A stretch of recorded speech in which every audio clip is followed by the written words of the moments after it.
The smell hits you before anything else does. It is not the smell of metal or concrete or disinfectant, though all of those are there. It is something older and harder to name, something that belongs to enclosed spaces where men have been afraid for a very long time. You breathe it in on your first morning, and your body understands something your mind is still refusing to accept. You are here now. This is real. The door behind you is not going to open because you ask it to. You stand in the intake corridor with your civilian clothes folded in a plastic bag, and you feel the specific humiliation of having your name replaced by a number. The officer reads it from a clipboard without looking at you. You repeat it back because he tells you to. It sounds strange in your own mouth, like a word in a language you have never spoken. You wear it anyway, stitched into the chest of a uniform that fits no part of your body correctly. The block is louder than you expected. Men call across tiers in a language built from shared suffering and street code, and you do not speak it yet. You walk to your assigned cell with your eyes forward and your shoulders tight, and every step feels like the first step across a stage where everyone already knows the play except you. Your cellie is already there when you arrive. He looks at you once, decides something, and goes back to staring at the wall. You take the top bunk and lie on it fully clothed, and stare at the ceiling until the lights cut out. Sleep does not come easily in a place where silence never comes completely. The first weeks move in a strange double time, both unbearably slow and terrifyingly fast. You learn the rules that are not written anywhere. You learn which tables belong to which men and which showers are safe at which hours. You learn to eat quickly and to show nothing on your face while you eat. You learn that eye contact is a language with dialects, that a held gaze means one thing and a dropped gaze means another, and that reading the difference correctly can matter more than anything you learned in the years before this place. Your body adjusts before your mind does. Your posture changes. Your walk changes. You begin to take up exactly as much space as you need, and no more. There is a library. You go there at first because it is quieter than the yard, and the chairs are softer than the bench in your cell. But then you go because the books are there, and the books are the only place left where no one can follow you. You read things you would never have reached for before. You read slowly and carefully, the way a man eats his last good meal. The librarian is a civilian, a small woman with reading glasses who treats you like a person without announcing that she is doing so. You do not know how much that costs her, and you do not let yourself think about it too long. Months become a year without announcing the change. You stop flinching at the sounds you used to flinch at. The metal doors, the sudden shouts, the slow grind of the night count. Your nervous system finds a floor and settles onto it. You begin to understand the internal economy of the block. Who holds debt? Who moves product? Who has the ear of the officers and why? You tell yourself you are only watching.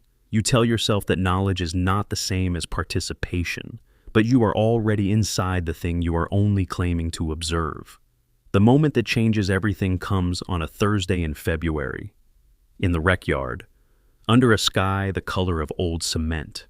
A man you know slightly, a man named Darius who has 3 years left on a 10-year stretch, is being pushed toward a corner by 2 others. You know what is about to happen.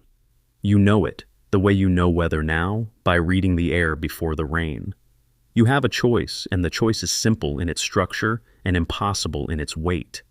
You can walk to the other side of the yard.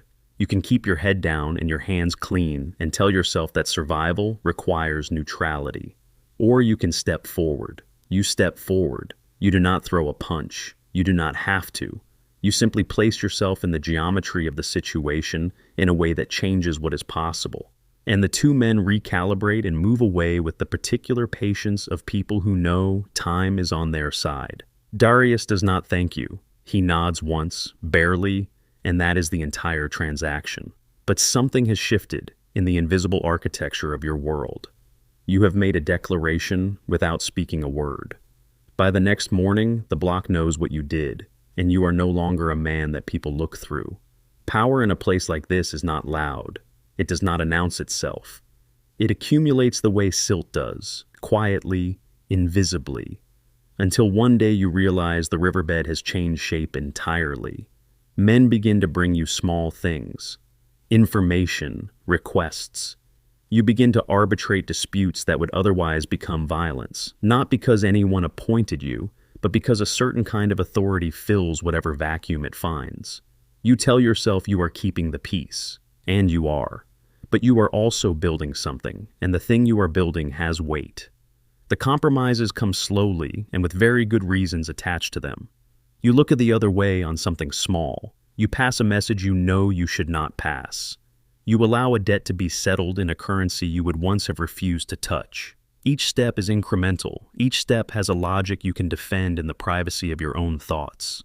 But somewhere in the middle of your third year, you look at the man you are being in this place and you do not fully recognize him.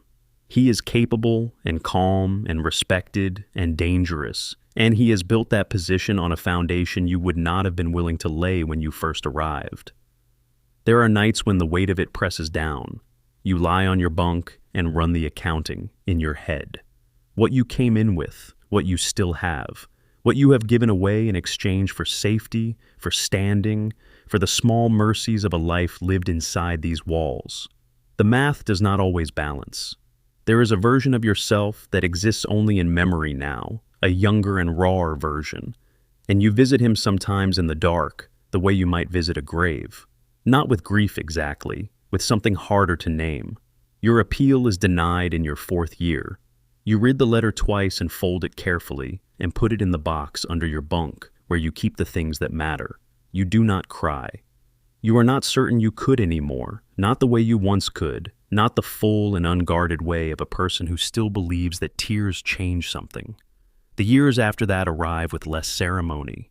You become one of the men the newer inmates watch, the way you once watched others, with that mixture of fear and hunger and something almost like hope. You see yourself in them and feel a complicated pity that has your own face in it. You try sometimes to offer what the librarian offered you once without knowing it, the quiet dignity of being seen as a full person. You do not always succeed. Some days the weight of where you are is heavier than what you mean to be. There are mornings now when you wake and lie still for a long moment before you open your eyes. In that moment between sleep and full waking, you are nowhere specific. You are just a man, breathing, feeling the thin warmth of the blanket, hearing the world outside your closed eyelids. In that moment, the number stitched into your chest does not exist. The walls do not exist. You are the same size as the sky. Then you open your eyes. The ceiling is the same ceiling it has always been. The sounds are the same sounds. You rise and move through the morning, the way water moves through a landscape it has worn smooth over time, finding the path that already exists, following it without surprise. You think sometimes about what you would tell the man in the intake corridor if you could reach back to him.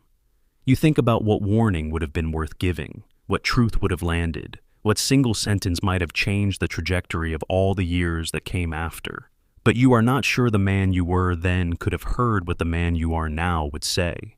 You are not sure the distance between those two men is something a sentence could cross. And sometimes, in the quietest part of the evening, when the block settles into its uneasy approximation of rest, you sit with the question that has no answer and may never have one. Not what you lost, not what you became, but whether the person who stepped forward in the yard on that gray Thursday morning was the truest version of you that ever lived, or simply the first version of someone else entirely.